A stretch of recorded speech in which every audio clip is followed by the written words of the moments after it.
तो इस तरह से आपको क्या कहते हैं पूरे 100 नंबर मिलने वाले हैं। अब कैसे कैसे भाई आपको यहाँ पे दिखा रखा है कि जो आपका इनसे पीछा नहीं छुटा सकते, ये आपको पढ़ना ही पड़ेगा। बिजनेस एंटिटी कंसेप्ट है और ड्यूअलिटी कंसेप्ट है, अकाउंटिंग पीरियड कंसेप्ट है, कॉस्ट कंसेप्ट है, गोइंग कंसर्न है। Hello everyone, welcome to commerce Adda 24/7। My name is Aman Mehta और आज हम बात करने वाले हैं क्लास 11th के अकाउंटेंसी के सिलेबस के ओवरव्यू की। तो पूरा डिटेल में देखेंगे क्या सिलेबस है, क्या क्या हमें पढ़ना है, और सिलेबस को जानना बहुत जरूरी है पढ़ाई शुरू करने से पहले, ताकि हम फालतू का इधर उधर कुछ ना पढ़ें, एग्जाम ओरिएंटेड पढ़ें और हमारा टाइम जो बचे हम अपने टॉपिक्स पे लगाएं जो हमें पढ़ने हैं इस साल भर।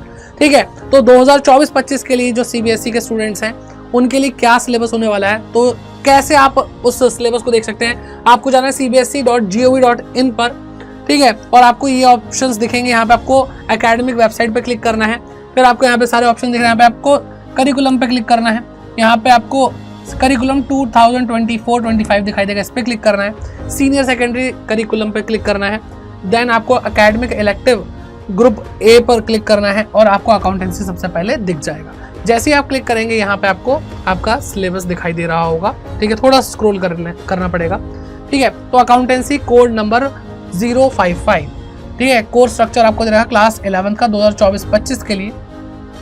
ठीक है, क्या है सबसे पहली चीज, जो आपका एग्जाम होने वाला है वो 80 नंबर का होने वाला है, 80 मार्क का होने वाला है, जिसको आप थियरी बोलते हैं। ठीक है, और जो प्रोजेक्ट है, प्रोजेक्ट मतलब आपका जो फाइल बनेगी, जो आपका वाइवा होगा वो 20 मार्क का होगा। ठीक है, तो इस तरह से आपको क्या कहते हैं पूरे 100 नंबर मिलने वाले हैं। अब कैसे कैसे भाई आपको यहाँ पे दिखा रखा है कि जो आपका सिलेबस है उसमें पार्ट ए है फाइनेंशियल अकाउंटिंग 1 और financial accounting 2 part B.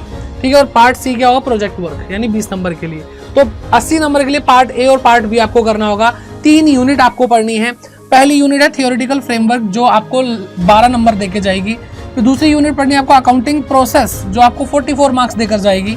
And आपको उसके बाद आपको पढ़ना है financial statement of sole proprietorship, जो आपको 24 मार्क्स देगी। ठीक है, और प्रोजेक्ट आपका बताई दिया 20 मार्क्स का होगा। इस तरह से आपके पूरे 100 मार्क्स बनेंगे। ठीक है, तो आपको समझ में आ रहा है कि जो आपके अकाउंटिंग प्रोसेस वाली यूनिट है वो इंपॉर्टेंट होने वाली है, बहुत ज्यादा, बहुत ही ज्यादा। ठीक है, तो क्या है पहली यूनिट देख लेते हैं। अब देखो पॉइंट ये है कि 11th क्लास में मेरी तरफ से आपको एडवाइस है, 11th क्लास में आप मार्क्स के पॉइंट ऑफ व्यू से ना पढ़े तो ज्यादा बेहतर होगा, और अकाउंटेंसी को एक न्यूमेरिकल सब्जेक्ट समझ के ना पढ़े तो ज्यादा बेहतर होगा। ठीक है, अगर आप थियरी को छोड़ देते हैं कि थियरी तो कम मार्क्स की आ रही है, 12 मार्क्स की आ रही है, मैं आपको गारंटी दे रहा हूं आपके न्यूमेरिकल्स वीक हो जाएंगे। आपसे वो गलतियां होंगी जो आपको समझ में नहीं आएंगी कि गलती हो क्यों रही है। ठीक है, अगर कोई बताएगा ये गलती है तो आपको उसको लॉजिक कहाँ पे मिलेंगे बेटा, थियरी के अंदर ही मिलेंगे।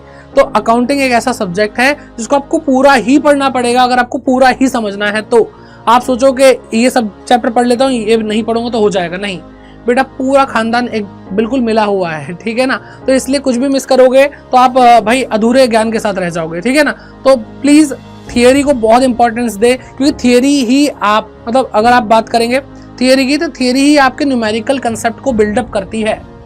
आप सोचे कि भाई सवाल सॉल्व करने आ गए, 2 + 2 4 हो गया, उसके पीछे अकाउंटेंसी में थियरी है बेटा, थियरी पढ़े बिना नहीं करना। ठीक है, बाद में पछताओगे अगर नहीं मानी बात तो। ठीक है, तो इसलिए पहले ही मैंने आपको बता दिया है। अब यहाँ पे आपको सबसे पहले यूनिट के अंदर क्या दिखाई देगा, इंट्रोडक्शन टू अकाउंटिंग दिखाई देगा, जिसके अंदर आपको बहुत सारी मीनिंग टाइप ऑफ अकाउंटिंग और ऑब्जेक्टिव एडवांटेज बहुत सारी चीजें पढ़ाई जाएंगी। ठीक है, क्वालिटेटिव कैरेक्टरिस्टिक्स, ये सारी चीजें आपको दिखाई दे रही है यहाँ पे, अकाउंटिंग इन्फॉर्मेशन वगैरह सारी चीजें। ठीक है, फिर आपको दिखाई क्या देगा बेटा, उसके बाद आपको बेसिक अकाउंटिंग टर्म्स, यानी बेसिकली ये जो पार्ट यूनिट 1 के अंदर ये वाला जो पार्ट है, इसके अंदर आपको पूरी डिक्शनरी दिखाई जा रही है कि भाई अकाउंटेंसी के अंदर हम ऐसे ऐसे वर्ड्स यूज करते हैं, और अगर आप इनकी भाषा नहीं सीखेंगे तो आपको समझ में आएगा नहीं।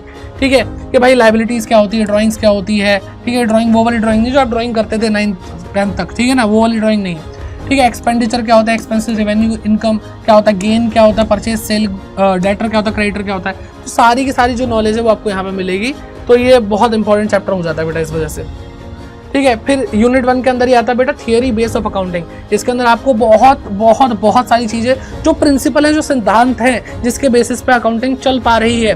ठीक है, जैसे जनरली एक्सेप्टेड अकाउंटिंग प्रिंसिपल्स। ठीक है, बिजनेस एंटिटी कंसेप्ट है और ड्यूअलिटी कंसेप्ट है, अकाउंटिंग पीरियड कंसेप्ट है, कॉस्ट कंसेप्ट है, गोइंग कंसर्न है, फुल डिस्क्लोजर कंसेप्ट है, कंसिस्टेंसी, कंजर्वेटिज्म है, मटेरियलिटी है। अब सुनने में अजीब लग रहा हो क्योंकि आपने अभी तक पढ़े नहीं है, लेकिन बेटा ये बहुत ही ज़्यादा इंपॉर्टेंट है। आपको मैं बता दूं, ये जब तक अकाउंटिंग मतलब आप पढ़ते रहोगे ना, चाहे आप 11th में हो, 12th में हो, ग्रेजुएशन कर लो, CA कर लो, CMA कर लो, कुछ भी कर लो आप, आप इनसे पीछा नहीं छुटा सकते, ये आपको पढ़ना ही पड़ेगा। ठीक है, तो ये सारी चीजें आपको यहाँ पे दिखाई देंगी। ठीक है, जीएसटी के बारे में अलग से छिड़काव होगा बेटा, जीएसटी एक अलग से चैप्टर नहीं है, लेकिन जीएसटी पढ़ना पड़ेगा थोड़ा थोड़ा। ठीक है, तो वो सारी चीजें आपको यहाँ पे दिखाई दे रही होंगी। यूनिट 2 शुरू कर देते हैं हम। अकाउंटिंग प्रोसेस, जो सबसे भारी, सबसे ज्यादा मार्क्स देने वाली क्या है बेटा, आपकी यूनिट है। इसके अंदर बेटा सबसे पहले क्या आ रहा है बेटा, recording of business transaction, voucher bill वगैरह कैसे बनते हैं, इनवॉइस कैसे बनते हैं, वो सारी चीजें आपको बताई जाएगी। फिर यहाँ पे आपको जो मेन अकाउंटिंग है वो आपको सिखाना शुरू कर देंगे। अकाउंटिंग इक्वेशन सबसे पहले पढ़ाएंगे। ठीक है, फिर कैसे अकाउंटिंग में हम ट्रांजैक्शन को हम रिकॉर्ड करते हैं, जर्नल एंट्री सिखाएंगे आपको, स्पेशल बुक्स, पर्पस बुक सिखाएंगे, कैश बुक सिखाएंगे, और उससे पहले आपको डेबिट क्रेडिट के रूल सिखा देंगे। ठीक है, डेबिट क्रेडिट तो आपने सुना ही होगा अगर आपने कॉमर्स लिया तो, कि डेबिट क्रेडिट सीखना पड़ता है, तो डेबिट क्रेडिट के रूल आपको सिखाएंगे। ठीक है, कैश बुक हो गया, purchase book, sales book, purchase return, sales return, बहुत सारी चीजें हैं बेटा इसमें, और क्या क्या एक्सक्लूड है वो सारी चीजें आपको यहाँ पे बता दी, क्या क्या इंक्लूड है वो भी बता दिया। लेजर पढ़ोगे, बैंक रिकंसिलिएशन स्टेटमेंट पढ़ना है, डेप्रिसिएशन प्रोविजन एंड रिजर्व पढ़ना है बेटा, और इसके अंदर बहुत सारे सब टॉपिक्स हैं। फिर ट्रायल बैलेंस आ जाएगा, रेक्टिफिकेशन ऑफ एरर आ जाएगा, और फिर फाइनल अकाउंट आएगा। ठीक है, फाइनल अकाउंट बहुत इंपॉर्टेंट हो जाता है, क्योंकि आपने अगर ये नहीं पढ़ा तो 12th में फिर गड़बड़ होने लग जाएगी। ठीक है, वैसे सब कुछ ही पूरा पढ़ना पड़ेगा। फाइनल अकाउंट यानी जहाँ पे आप बताओगे कि भाई पूरा बिजनेस पूरे साल भर चला, फायदा हुआ, नुकसान, वो सारी बातें पता चलेंगी कि आपके बिजनेस की साल खत्म होने पर क्या पोजीशन है फाइनेंशियली। ठीक है, तो ये सारी चीज़ आपको सिखाई जाएंगी। और यहाँ पे एक आता है इनकम्प्लीट रिकॉर्ड, ये भी बहुत अच्छा टॉपिक है, और इसमें एक्सक्लूड कर रखा बेटा, कन्वर्जन मेथड एक होता है, उसको एक्सक्लूड कर रखा, हटा रखा है। ठीक है, फिर प्रोजेक्ट वर्क के बारे में आपको बताई दिया। तो ये सारी चीज़ें हैं क्लास 11th के लिए। मैंने आपके लिए समराइज कर रखा है कि भाई चैप्टर के नेम्स क्या क्या हो सकते हैं, वो पहले से ही समराइज करके मैंने यहाँ पे आपके लिए लिखे हुए हैं। Introduction to accounting, basic accounting terms हैं, थियरी बेस्ड अकाउंटिंग है, वाउचर्स हैं, अकाउंटिंग इक्वेशन है, rules of debit and credit है, जर्नल है, लेजर है। ठीक है बेटा, फिर स्पेशल पर्पस बुक है, कैश बुक है, बैंक रिकंसिलिएशन स्टेटमेंट, डेप्रिसिएशन है, प्रोविजन एंड रिजर्व है, और ट्रायल बैलेंस है, रेक्टिफिकेशन ऑफ एरर आ गया, फाइनल अकाउंट इंक्लूडिंग एडजस्टमेंट आ गया, और अकाउंटिंग फॉर इनकम्प्लीट रिकॉर्ड। लगभग 17 चैप्टर हैं। ठीक है, इसके अंदर थोड़ा सा मैं बता दूं कि भाई यहाँ पे क्या जो इंटरनल दिखाई नहीं दिए वो क्या है बेटा, जीएसटी है, और शायद कुछ कंप्यूटराइज अकाउंटिंग के टॉपिक आ जाए जो ऑप्शनल होंगे। ठीक है, आप इतना पढ़ लो, यही आपका सिलेबस, बच्चा कंप्यूटराइज अकाउंटिंग छोड़ता ही है। ठीक है, तो ये सारी चीज़ें, आई होप आप लोगों को ये वीडियो इन्फॉर्मेटिव लगी होगी। कोई दिक्कत परेशानी है या कुछ आप चाहते हैं प्रॉब्लम आपकी सॉल्व हो जाए, तो उसके लिए आप क्या कर सकते हैं, कमेंट कर सकते हैं, उसके लिए आपके लिए एक डेडिकेटेड वीडियो बना दी जाएगी। एंड कोई दिक्कत परेशानी है तो जैसा कि मैंने आपको बोला, हम आपके साथ हैं ही, और आपके लिए बहुत सारी वीडियोस आने वाली है, तो सब्सक्राइब टू दिस चैनल। अगर पसंद आई है तो भाई इस वीडियो को लाइक करें, सबका शेयर करें, जो बच्चे अभी आपके साथ 10th पास करके 11th में आए हैं।